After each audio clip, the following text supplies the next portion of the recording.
Clear? ध्यान देंगे, real number में हम लोग कौन कौन सी पढ़ने जा रहे हैं, आराम से पहले पढ़िएगा, ठीक है भाई साहब? वास्तविक संख्या में बहुत संख्या पढ़ना है, परिमेय के बारे में पढ़ना है, अब परिमेय के बारे में पढ़ना है। आप लोग कक्षा 9 में पढ़ाए थे, हमने दोहराया भी है कक्षा 9 का मैथ, तो याद रखिएगा 9 जो आप लोग पढ़े हैं बस वही 9 से हम लोग 10 में आ रहे हैं, कहीं कोई परेशानी नहीं है, समझ गए ना? ध्यान दीजिएगा, पहला जो हम पढ़ा रहे हैं आपको परिमेय संख्या।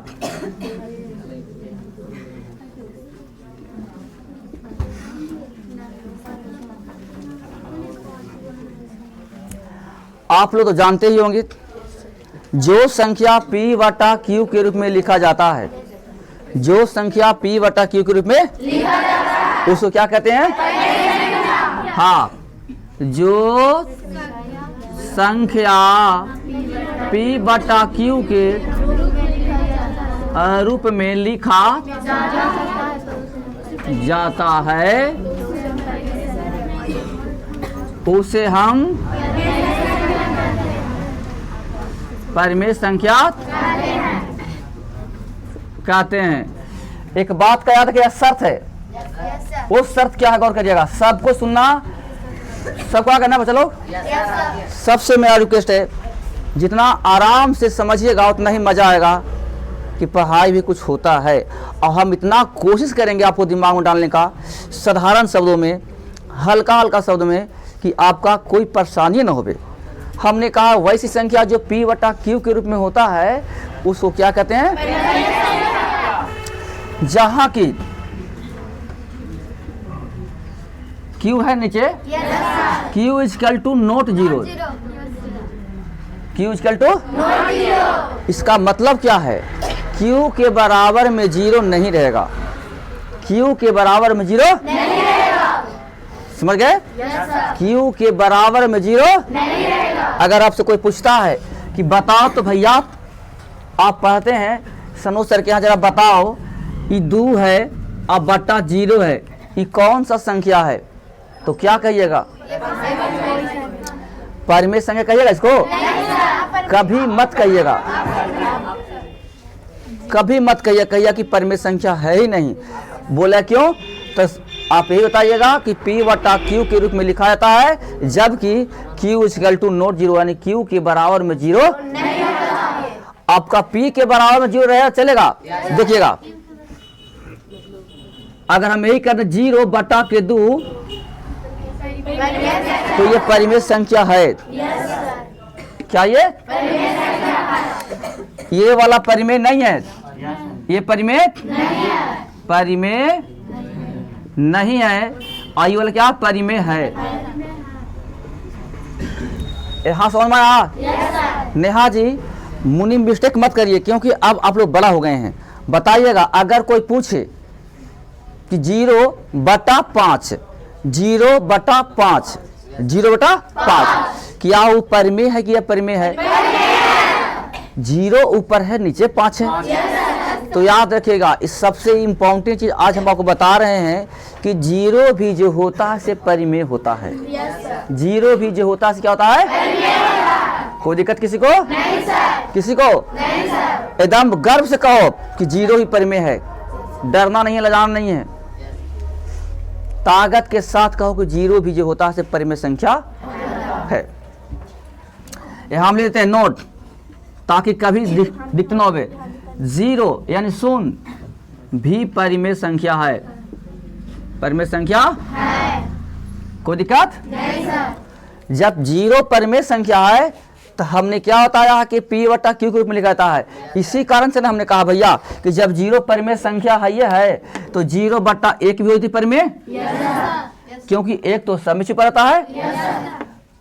अच्छा, 0 बटा 50 होती सब परिमेय, कोई दिक्कत नहीं सर। यहाँ पर किसी को दिक्कत ना है परिमेय में? नहीं। चलिए आइए सेकेंड टॉपिक दे रहे हैं आपको, अपरिमेय संख्या। ये सब पढ़ाई हुआ, समझ गए ना? और जरा पूछल करिए ऑल वालन से, जो बड़े बड़े बच्चे हैं उन लोग से पूछल करिए कि हाँ ये सब क्या है कि नहीं है। आप लोग पढ़े हैं तब ना कॉलेज बनिएगा। आप परिमेय बोले हैं, क्या बोले हैं? अपरिमेय। तो इसका मतलब हो गया जो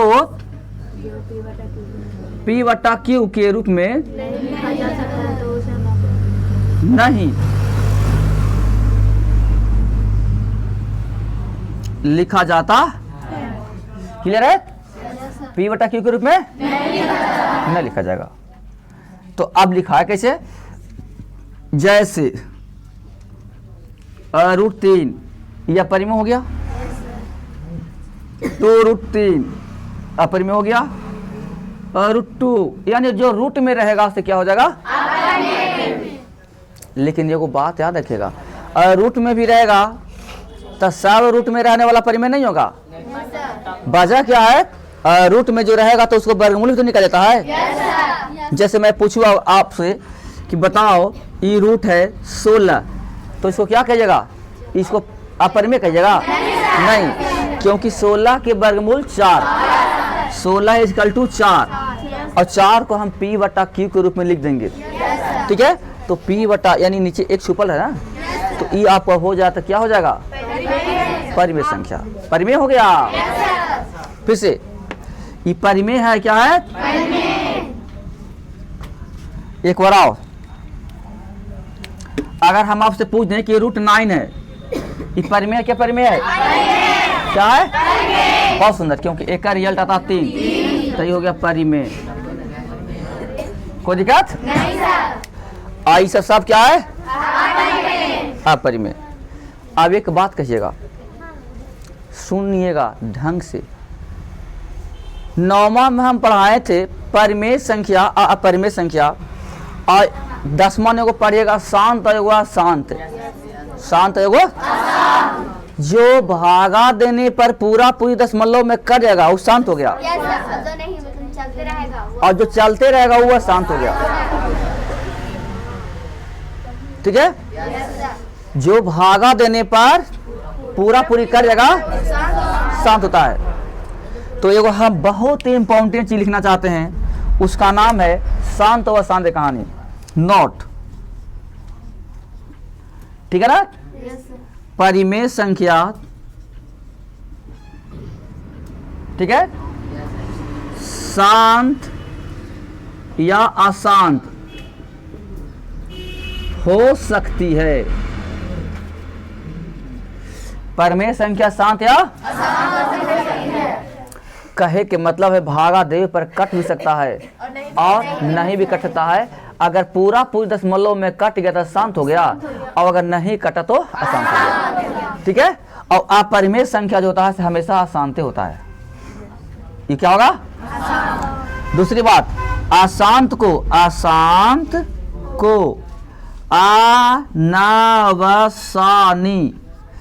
अनवसानी क्या कहेंगे इसको? अनवसानी, अनावर्ती भी कहते हैं। ठीक है? जो अशांत रहेगा उसको आप क्या कहिएगा? अनावर्तित या तो फिर अनावसानी।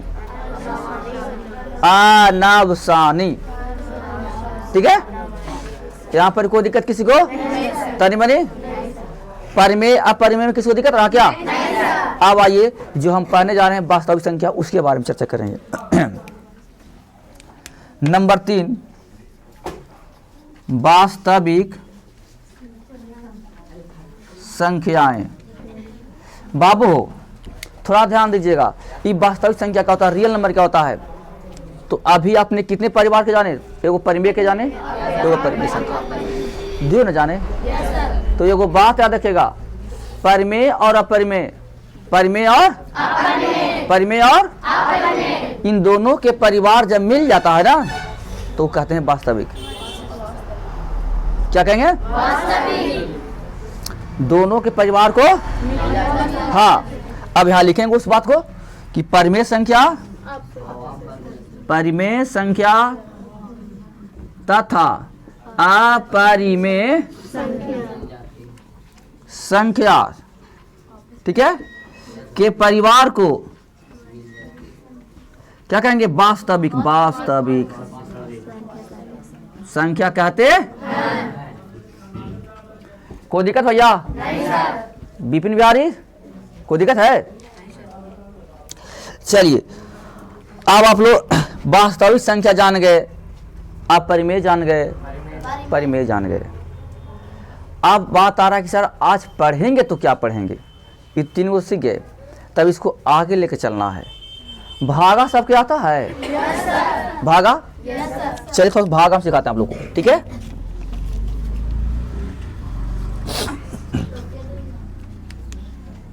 देखा तो ये 12 है, भागा देना है हमको 5 से, या तो भागा देना हमको 7 से भागा देना है, ठीक है?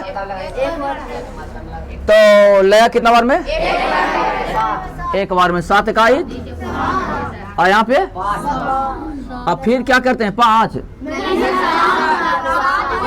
7 आता हमरा गड़बड़ात नहीं यार, क्या आएगा? घटाते हैं जोड़ते हैं? घटाते हैं। चलिए, भागा सबको आता होगा, है ना? तो देखिएगा, बस यही भाग आज पढ़ना है। स्टार्टिंग कर रहे हैं। इसका नाम है भाजक। भाजक, क्या नाम है? यह नाम है भाज, आया है भागफल, आ रहा है? कोई दिक्कत है? नहीं सर। कोई दिक्कत किसी को? नहीं सर। अब हम पूछेंगे, बताइएगा।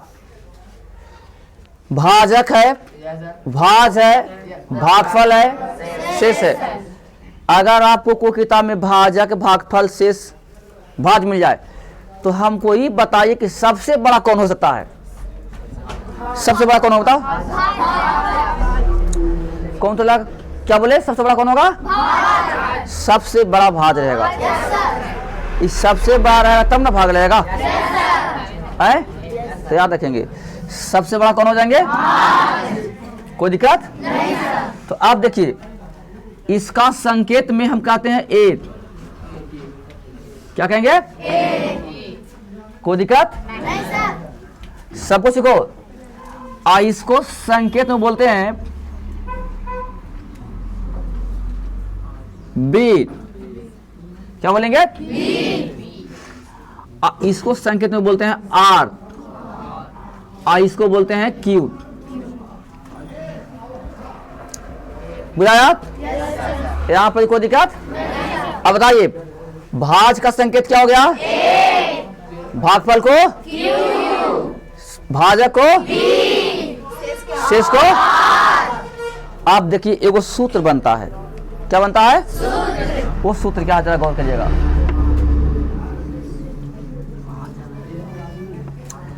ए, क्योंकि सब तो बड़ा है, सबसे बड़ा है। ए बराबर बी और क्यू, बी क्यू प्लस के आर। ये मेन फार्मूला तो हो गया। यानी हिंदी में बोलेंगे तो आप लोग 6ठा 7वां पढ़े हैं, 8वां पढ़े हैं। भाज बराबर भाजक गुना भागफल जोड़ शेष, है ना? कोई दिक्कत?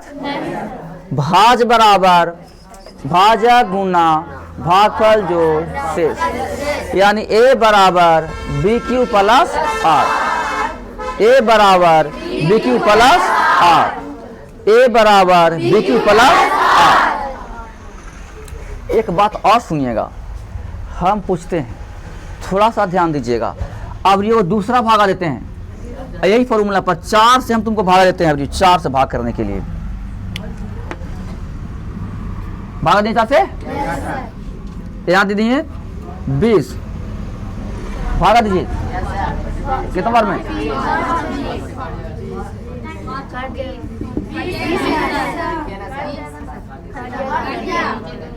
ठीक है, चलिएगा, बताइएगा। अब आप लोग होशियार हो गए हैं।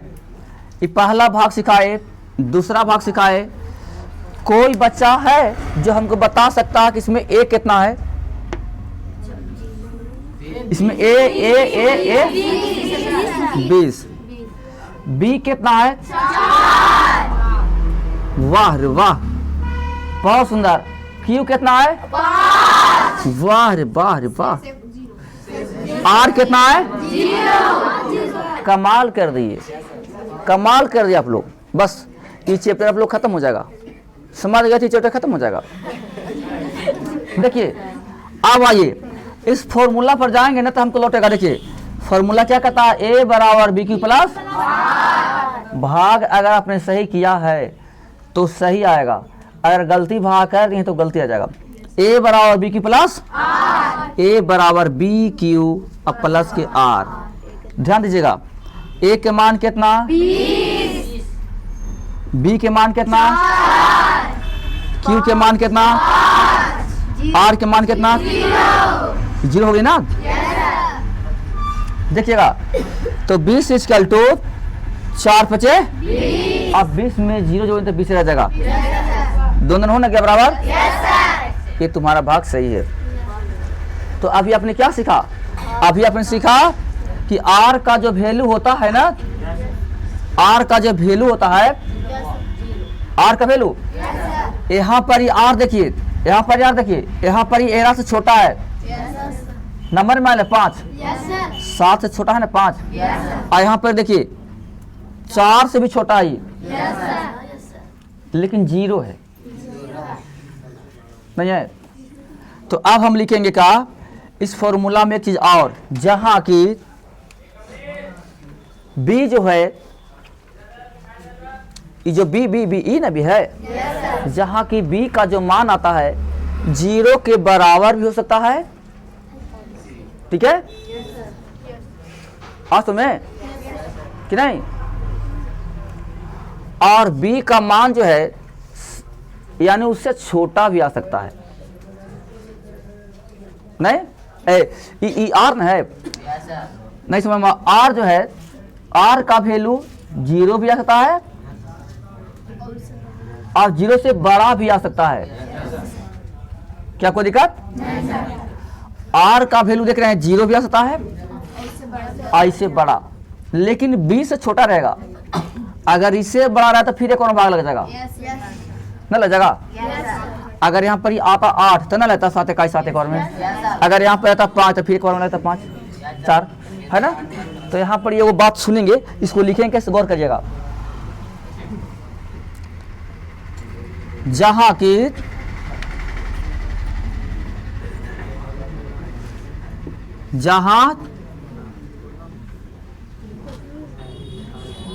ठीक है 0 से बड़ा या बराबर आर है, क्या लिखा है? और आर से बड़ा कौन होता है? तो बी होता है।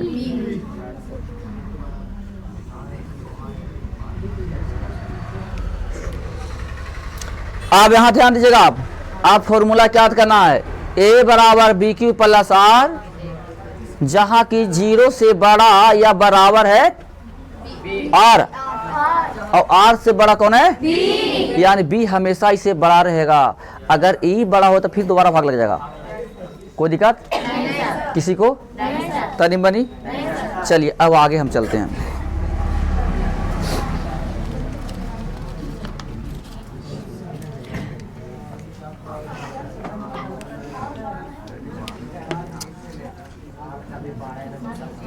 और कई बयान होगा, बहुत सुंदर। आपकी आवाज हमने सुना, बहुत अच्छा लगा। जीवन में अगर आप पढ़ते हैं तो आर कहने बड़े न होगा। आपने अगर सही सही भागा दिया है तो कभी आर अगर बड़ा हो तो फिर भागा लग जाएगा। समझ गए? आर कभी भी बड़ा नहीं होगा, लेकिन सही से भागा दिए तब एकदम सही सुंदर। आप लोग समझते हैं, अच्छा हमको दिल खुश होता है। आप लोग समझते हैं तो लगता है कि हाँ बच्चा एकदम काबिल हो गया। कुछ भी नॉलेज अगर आप ले लेते हैं तो लगता है कि वाह। चलिए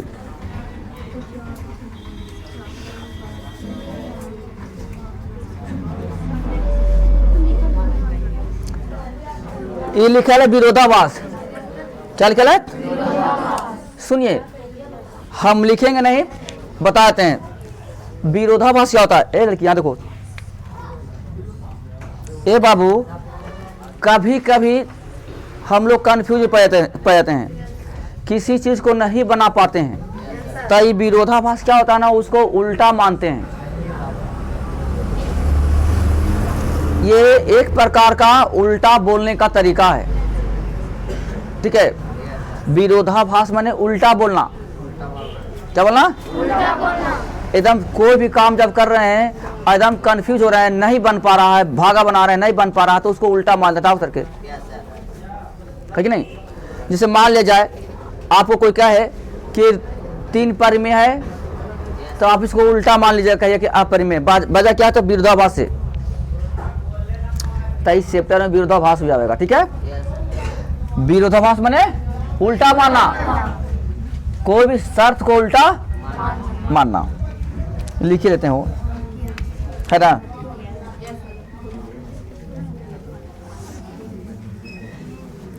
किसी कथन को सिद्ध करने के लिए उल्टा मानना, ठीक है। एक आएगा आपको एल्गोरिथम।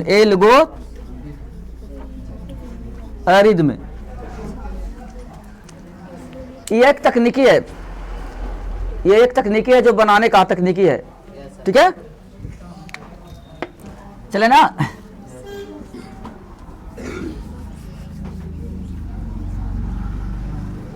यह एक विधि है। क्या भैया?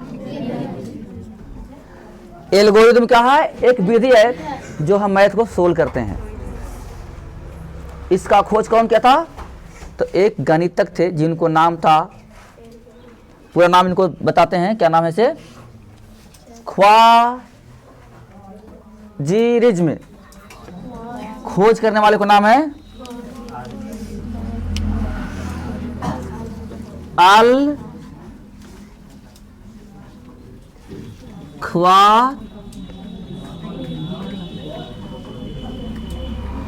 नमो इतना तो है ना। देखिए, अल-ख्वारिज़्मी पूछेगा आपसे कि a बराबर बी क्यू प्लस आर, उसको कौन खोज किया है? तो कहिएगा अल-ख्वारिज़्मी ने खोज किया। नाम क्या है? अल-ख्वारिज़्मी। चले ना। चलिए,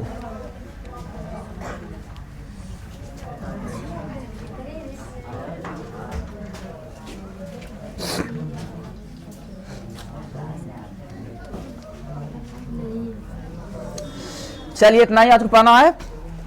इसको बोलेंगे यूक्लिड विभाजन परिमेय का। क्या बोलेंगे इसको?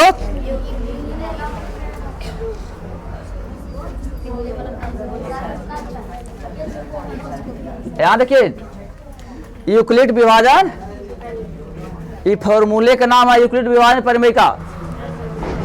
क्या कहेंगे? यूक्लिड विभाजन परिमेय का। बस, अब कुछ नहीं रहा। अब आइएगा मैथ। हम एग्जाम्पल देते हैं कि सर कैसे कैसे पूछेगा, ध्यान दीजिएगा। एक बार बताते हैं, गौर करेंगे। यूक्लिड विभाजन परिमेय का। यूक्लिड विभाजन परिमेय का से, यूक्लिड विभाजन परिमेयिका से महत्तम समवर्तक ज्ञात किया जाता है, ठीक है। अब महत्तम कौन होगा, याद रखिएगा। इसको सूत्र होता है a बराबर बी क्यू प्लस आर। तो जो b रहेगा ना, b ध्यान रखिएगा आप, जो बी रहेगा यही तुम्हारा महत्तम हो गया। क्या हो गया? बी क्या होगा? मत्सर। ए बराबर B Q plus R, B क्या हो जाएगा? मत्सर। ठीक है, कोई दिक्कत? आवाज आप इसे, अब हम कुछ भी नहीं कहेंगे, अब डायरेक्ट चलते हैं एग्जाम्पल पर। 3 को 4 एग्जाम्पल देंगे, फ्रेश करेंगे दिमाग को। ठीक है, चलिए आइए। हिजा तो तू यहां देखिए, पेपर में तो हमको दिमाग नहीं है।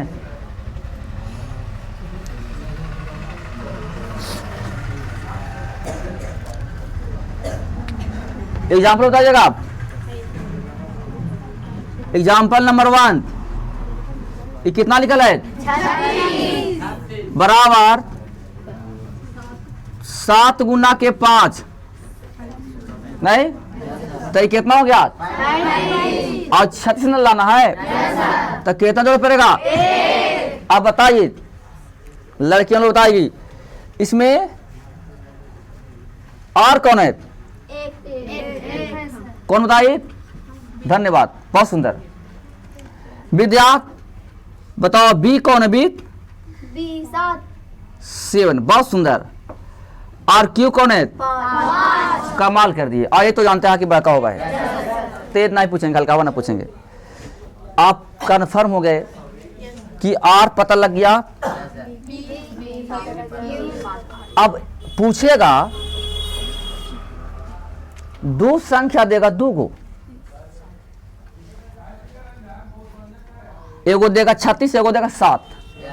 ठीक है, अब पूछेगा कि इसमें मसा कौन है, तो हमने क्या होता है? मसा कौन है? बी। मसा कौन होता है? बी। तो बी को ही कहते हैं मसा। यहाँ पर कोई दिक्कत? मसा मने महातम, मसा मने बचपन में पढ़े ना। और लसा मने, लासा मने लघुत्तम, बकलो लबान। लासा मने और मसा मने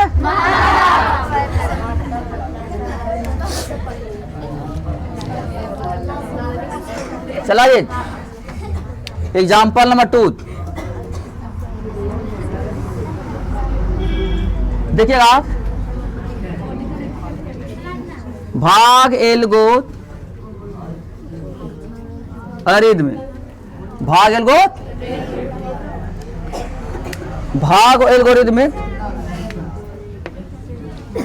ए बराबर B Q plus are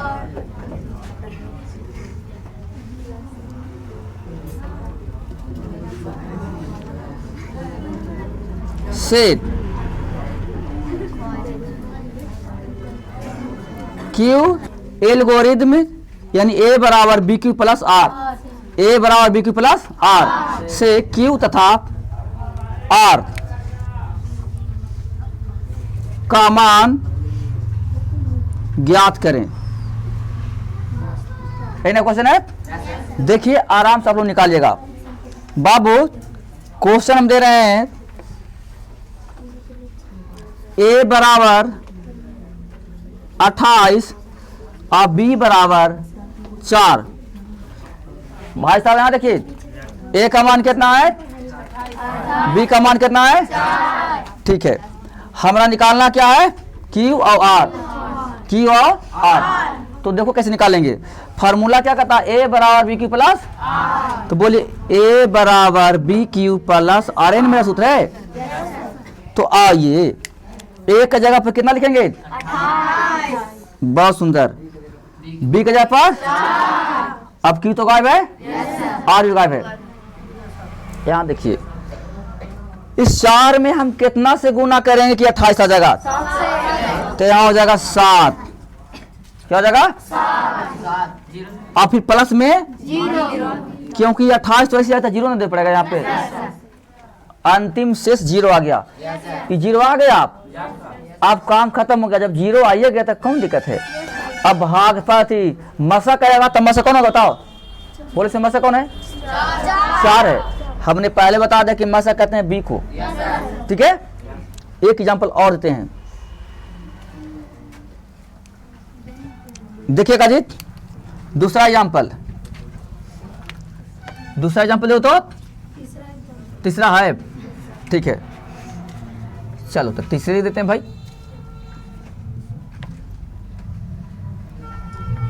a बराबर 37 और b बराबर 5।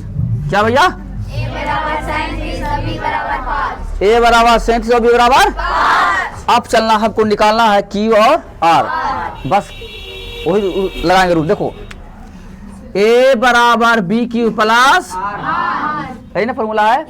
बोलिए a कितना है, b कितना है, 5 है। अब बताइए हमको लाना है 37, कितना से गुना कर पड़ेगा? 1 मिनट। अगर 8 से गुना करें तो 8 बचे पार कर गया। और भागा का नियम है कि पार करना नहीं है। तो 7 बचे 7 से गुना, तब आया कितना और है कितना, कितना कम गया? तो 2 जोड़े पड़ेगा ना, लगा दीजिए जोड़ में 2। अब बताइए, अब आंसर निकल गया। आप बोलिए हमको कहता है क्यू निकालिए, क्यू कितना आया, आर कितना आया? वाह, यही है हल्का नियम। इतना हल्का नियम है 10 क्लास में, देख रहे हैं ना। बस आपका आंसर बन के तैयार।